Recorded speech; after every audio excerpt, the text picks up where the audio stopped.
it's a lot to consider, man. That's the game, though, ain't it? The game is the game. Yeah, I could see that happening, like with the Kyrie Irving shit too. Like, I would have thought more people would have been behind him, but like we said, I don't think it's in this. Is it in this era of talent to push for that and want to promote? consider this when they had the opportunity to when they did the bubble, they had the opportunity then to kind of really have a true conversation about what the next move should be moving forward. But the machine used LeBron James to inspire everybody to get back in the game during the COVID, because they made the players feel like the people needed basketball more than their own safety and health. You see what I'm saying? Think about this for a second, because everybody else, anybody who has the most countries that have the lowest COVID rates, shut the fuck down when it was crucial. They were down, you know what I'm saying, 2 to 6 weeks. We didn't shut down shit. We just put restrictions. You know what I'm saying? It was still business as usual. I could go to Walmart and motherfuckers were still stocking shelves. Yeah, it was just, I think it was just like time limits, a certain amount of time you could be places.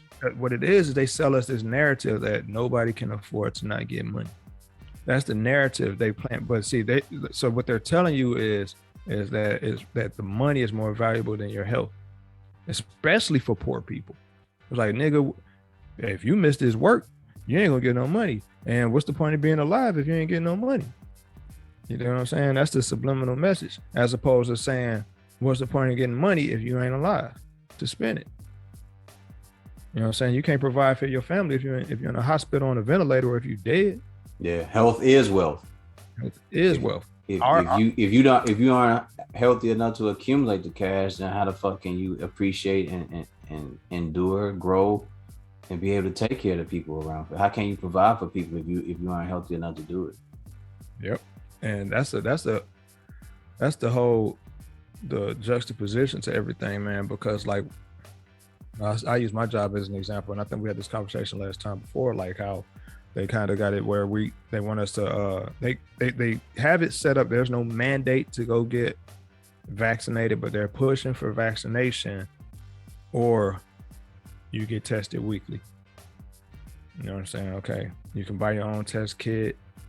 You can, but you got to turn in your results at a certain amount of time, and it's coming out your pocket to pay for those test kits. Now the test kits range between, like, I think $50 to $150, depending on how rapid you want your results back and stuff like that. A lot of people opted out of the whole vaccine, and they, you know what I'm saying, got the test kits. Some people just outright quit because they don't want to feel like they're being fucking strong-armed into making this type of call and decision. I'm a fly on the wall, bro. I'm a motherfucker sitting in the skybox. I'm just watching people react to shit. I'm looking at the reasonable rationale behind a lot of people's decisions. I know that everybody's motivated by something different. It's 600 people who work at this company, and of 600 people, I'm just one. You know what I'm saying? I know that everybody have their own motivations, and the reason why I come to work ain't the reason why they come to work. Yeah, it's for the money, but the reason I need this money or I want this money it has nothing to do with them. You get what I'm saying? So you take it on a larger scale. You look at it on a macro level, because that was just the micro. You look at it on a macro level. You got people making these same types of decisions for far less money when they're quitting jobs, and they're making these. You know what I'm saying? Some people ain't even quitting jobs. They just going all in. They ain't even thinking about what vaccine they're gonna get. They just know that they can't afford not to get the money. You know what I'm saying? Get the money. And you got people who sit in a privileged state, trying to influence people who don't have those same type of privileges to their disposal on how to live their life.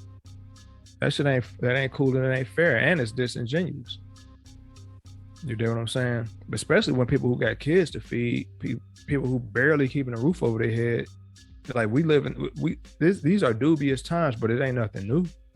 I think that, like, a lot of people who like leaning more into like the religious component, saying, well, this is the last days. The Bible called this out. Like, what happened 100 some years ago? What happened 30 years ago when y'all was saying that, when dudes were getting people together in coats and taking them to their houses and burning their houses or shooting these people or taking pills and everybody was dying. Yeah, I was saying that. Y'all was saying that then. I was looking at the TV as a shorty and they were saying that, you know, that the world was going in. It was like, come on, man.